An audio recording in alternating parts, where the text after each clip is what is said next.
Hi, everybody. It's the Peak Signing Agents podcast with me, your host, DVO Derek Van Otten, and I'm trying to help you become the best notary and signing agent that you can possibly be. And if you've ever gotten some great tips from this podcast, or if you're new and you get value from it, if you don't mind, please going to our YouTube channel and subscribing there. And also, if you don't mind, if you also like listening to podcasts, if you could please go there as well and follow on your favorite podcast platform. I would greatly appreciate it. It just helps our notary community so that the algorithms show that we are out here providing great information for all types of notaries and signing agents. And if you're wondering what is a signing agent is a notary who is trained in mortgages and loan signings. Today, however, I'm going to give you some tips on preparing the signers for general notary work. General notary work is basically anything other than a mortgage loan closing. It could be to sign any type of document that they need to get notarized. And I want to share tips on how I help people, the signers, be ready, or what I say when they call me asking about general notary work. Now, I will preface by saying I do not advertise myself as a notary to do any type of notary job. I don't say I'm available 24/7. I don't promote myself as just contact me and I'll get anything notarized for you. I personally do market myself towards the real estate industry, more towards loan signings. However, I'm not opposed to doing general notary work, and I have gotten calls because, for example, I'll give you some good examples. I'll have someone reach out to one of my escrow officers and just say, hey, I know you're a notary because you're an escrow officer. Could you notarize this for me? And they're like, no, but I can give you my mobile notary's contact information. And so I'll do it for them. Or someone will say, hey, I heard a friend of a friend told me you were a notary and they said call you to get something notarized. You know what? I'll do it. I don't mind doing it. So I'll talk about how I get them prepared. I'll talk about the fees and all different things like that. So what do I do? First of all, it's important that number one, doing general notary work, that you understand your state's law regarding fees. Because I see a lot of notaries that will ask questions in Facebook groups or in group chats asking, hey, I just got this request. They want me to sign this. What should I charge? The answer is whatever your state allows. I mean, that's the answer. This is general notary work. Now, when it comes to loan signings, the fee may differ. The reason is because you are getting paid not from the signers. You are typically getting paid from an attorney, a mortgage company, a title company. That's usually who will be paying you, so you do not charge the signers, so the fee may vary depending on what it is. When it comes to general notary work, the fee defaults to your state's approved fees because you are charging the signers. So it's whatever the state allows. I will use my state's example to kind of help facilitate this. In my state, I can charge $10 per signature. I should say up to, right? If I wanted, I could charge $1. I could charge $5. But I could charge up to $10 per signature. So even though that's the maximum I can charge, it doesn't mean I have to charge that much. It means I can charge whatever I want between $0 to $10 per signature. And I can charge the IRS mileage for travel. I don't know what it is off the top of my head. I want to say maybe again, I don't do general notary work a lot. I want to say maybe 70 cents a mile. So if I say, hey, where are you located? And they give me their address, I can say, well, from my address to your address, it's this many miles. Round trip, it's 70 cents per mile. Let's just say it's 8 miles from my house to their house. So I would charge them 16 miles round trip at 70 cents, and it must be approved on beforehand. So whatever that number is. And then I can say, what is it? And how many signatures are we talking about here? So I just have to look at the form, and I can tell them, and it's $10 per signature. So as long as it's approved beforehand in my state, I can charge that travel fee plus $10 per signature. And as long as they approve it, we can go and take care of that. So that's the default when it comes to general notary work, is what is your state's allowed fees? That's how much you can charge. Now, how do I get them prepared? Because when I first started as a notary, I was doing all types of notary work, general notary work included, and that was how I was supplementing my income. Because when I first started, I wasn't super busy with loan signings. I would have 1 or 2 a day. I mean, now I do like 5, 6, 7 a day. But at the time, when I first started, I was doing maybe 1 or 2 a day. So to supplement my income, I was doing general notary work. I had a Google page. People could find me. I didn't really like that a whole lot because people would just randomly show up at my house, and I didn't really like that. So that's why I don't really market myself as general notary work. But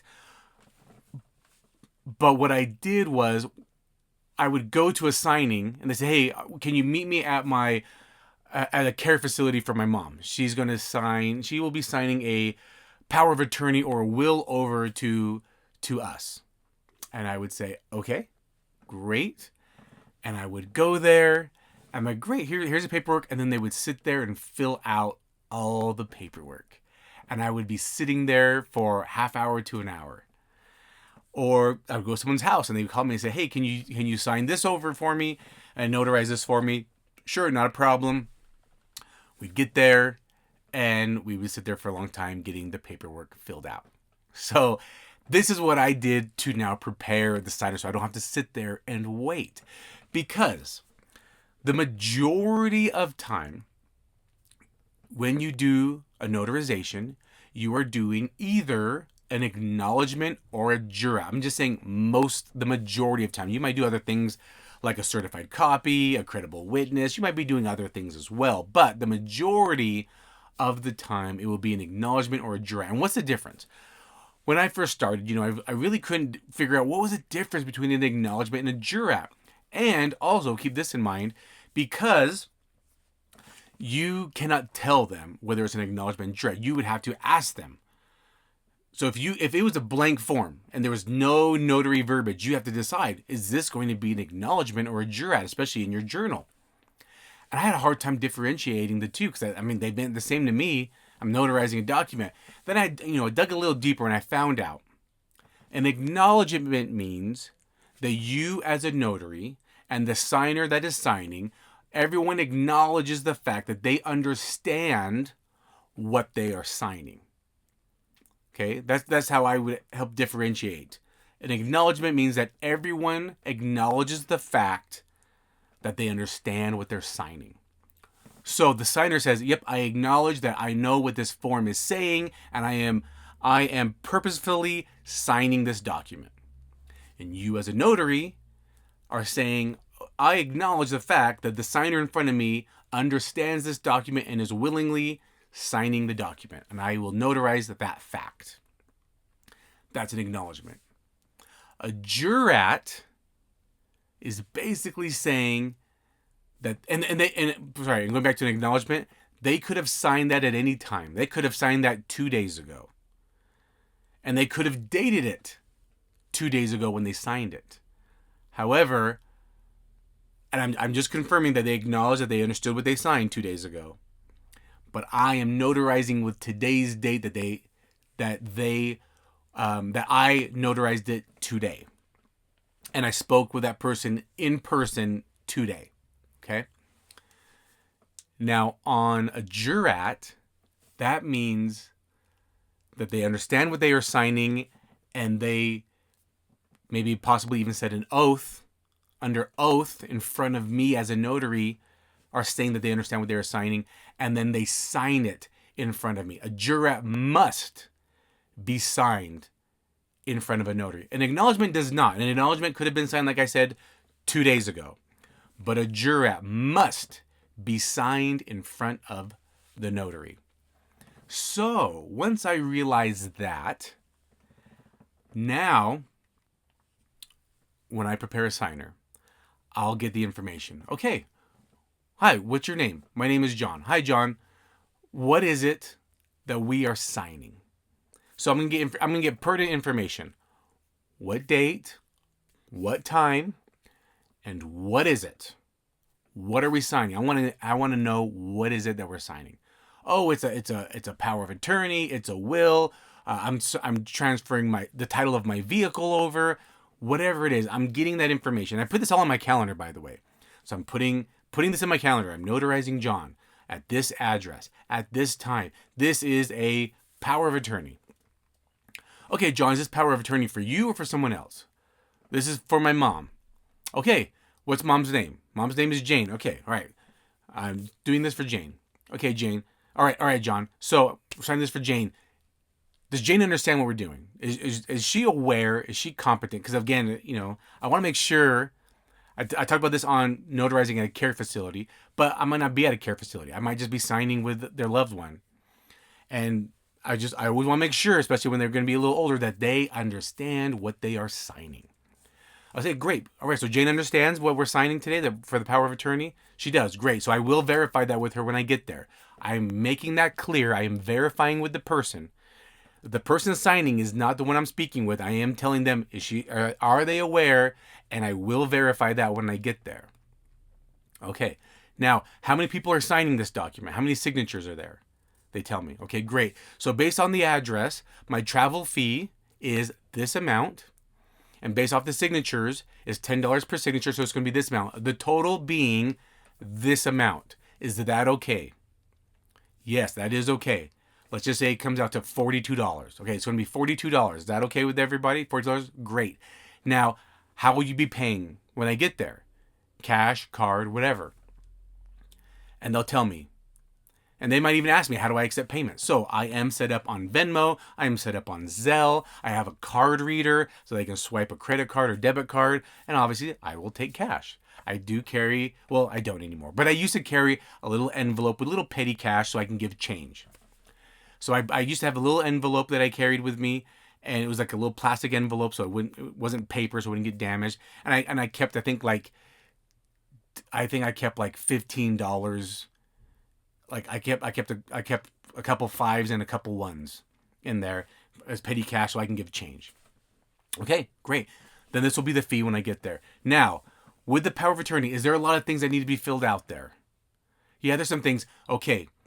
All right, John, make sure before I even get there, everything must be filled in. This is the key part right here.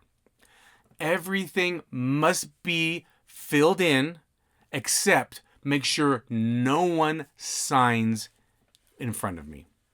Or, sorry, make sure no one signs it until I get there, sorry.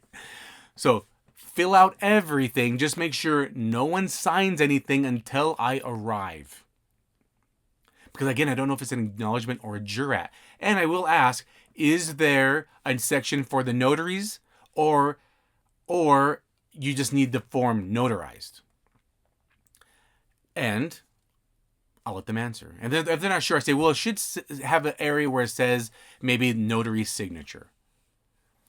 Now, if they're still not sure, either way, because if they're not sure or if it does not have notary verbiage, I just say, okay, great. The last question I have for you is, must this be signed in front of a notary?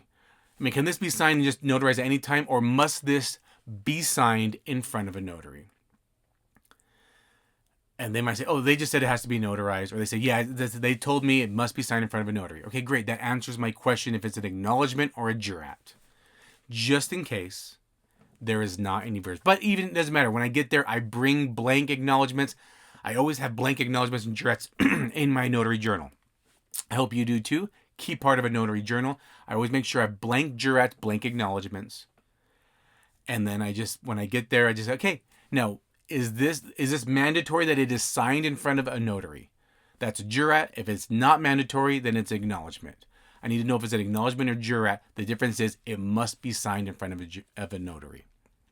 Let them answer, and I pick that form. That's how I differentiate the two when I ask the signers. All right? I hope that helps. So just to recap real quick, when I get a call for general notary work, I know my state's laws on the fees that I can charge. I put this in my calendar, the date, the time, the location, who is signing, what is being signed. I do the calculations for my state approved fees, and I confirm with them that that is okay. And I ask for their method of payment. And then I'll ask how many signatures, or I might even just tell them for my state, just so you know, it's $10 per signature, or it's $5 per signature. And then I get the approval that they said it's okay. How will they be paying me when I get there? And will this be an acknowledgement or a jurat? I'll tell them the difference. And I have those forms ready to go. That's what I do. Now, I will say this as another tip. I would get calls from people nearby me. They weren't too far. They were maybe just down the street. Wasn't a huge sweat for me to go do that. They might even ask me, how much is it? And I'll say, I'll tell you what, you were super close to me. I'll tell you what, if you give me a Google review right now, I won't even charge you. So that's how I would rank up Google reviews. Is if I didn't have to travel too far, if it was near me. In fact, I would even say, I'll tell you what, if you come to me, I won't even charge you. You just give me a Google review. Just come to me, come to my house. I'll just meet you outside. Bring the, because I have a clipboards. They don't necessarily need to come into my house. We can just do it right there on my patio. Come over. I won't even charge you. Just give me a Google review. And so I would rank up a bunch of Google reviews by not charging. If it was something simple or something close by. Now, if I'm traveling a little bit further, yeah, I will do it. Or maybe I'll give them a $5 discount if they give me a Google review. And that's another tip that I'm sharing with you, because I would just kind of discount the fee or waive the fee if they could just give me, or if they came to me instead of me traveling, and I would waive it and just say, just give me a Google review. Because literally, if they filled out the paperwork before I got there, and they showed up at my house, and I'm just looking at their ID, and I make sure it's them, and I fill out my notary journal, and I watch them sign the one page, and then I sign and stamp the one page.